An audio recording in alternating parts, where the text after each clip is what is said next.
So ಒಂದು ರಕ್ತದಲ್ಲಿ ಏನಿರುತ್ತೆ ಅಂದ್ರೆ ಪ್ಲಾಸ್ಮಾ ಇರ್ತದೆ, ಇನ್ನೊಂದು ಬ್ಲಡ್ ಸೆಲ್ಸ್ ಇರ್ತಾವ ಅಂತ ನೋಡ್ತೀವಿ ಸರ್. ಬ್ಲಡ್ ಸೆಲ್ಸ್ ಇರ್ತವೆ.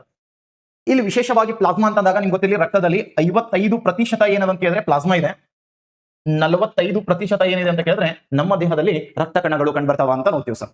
ರಕ್ತವನ್ನ ಕುರಿತು ಅಧ್ಯಯನ ಮಾಡುವ ಶಾಸ್ತ್ರಕ್ಕೆ ಏನಂತ ಕರೀತಾರೆ ಅಂತ ಹೇಳಿದ್ರೆ ಹೆಮಟಾಲಜಿ ಅಂತ ಕರೀತಾರೆ. ರೀಸೆಂಟ್ PSI ಕ್ವಶನ್ ದಾಗ ಒಂದು ಬಂದಿತ್ತು ಸರ್, ಹೆಮಟಾಲಜಿ ಆಪ್ಷನ್ ಆಗಿರ್ಲಿಲ್ಲ. ಅವಾಗ ಏನ್ ಹಾಕೊಂಡ್ರಿ ಅಂತ ಕೇಳಿದ್ರೆ ಸಿರೋಲಜಿ ಅಂತ ಹಾಕೊಂಡ್ರಿ.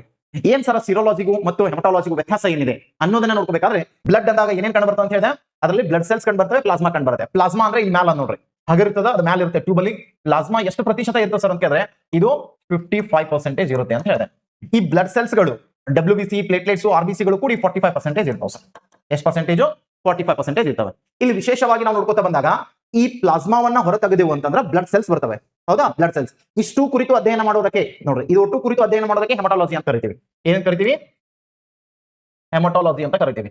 ಅದೇ ಈ ಪ್ಲಾಸ್ಮಾನ ಈ ಕಡೆ ತಗೊಂಡ್ರಿ ಅಂತಂದ್ರ ನೋಡ್ರಿ, ಈ ಪ್ಲಾಸ್ಮಾನ ಈ ಕಡೆ ತಗೊಂಡ್ರಿ ಅಂತಂದ್ರ ಸೊ ಆ ಪ್ಲಾಸ್ಮಾದೊಳಗ ಏನಿರ್ತಾವಂದ್ರ ಬ್ಲಡ್ ಕ್ಲಾಟರ್ಸ್ ಇರ್ತಾವ ಸರ್, ಅಥವಾ ಕ್ಲಾಟಿಂಗ್ ಫ್ಯಾಕ್ಟರ್ಸ್ ಇರ್ತವೆ.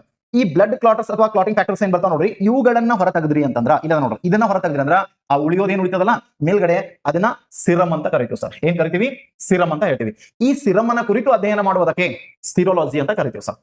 ಅಥವಾ ರೋಗ ಕಾರಕಗಳ ಕುರಿತು ಅಧ್ಯಯನ ಮಾಡೋದು ಅಂತಂದ್ರೆ ರಕ್ತದಿಂದ ಬರ್ತಕ್ಕಂಥ ರೋಗಗಳು, ರಕ್ತದಿಂದ ಹರಡ್ಕೊಳ್ತಕ್ಕಂಥ ರೋಗಗಳ ಕುರಿತು ನಾವಿಲ್ಲಿ ಏನ್ ಮಾಡ್ತೀವಿ? ಅಧ್ಯಯನವನ್ನ ಮಾಡ್ಕೊತ ಹೋಗ್ತೀವಿ.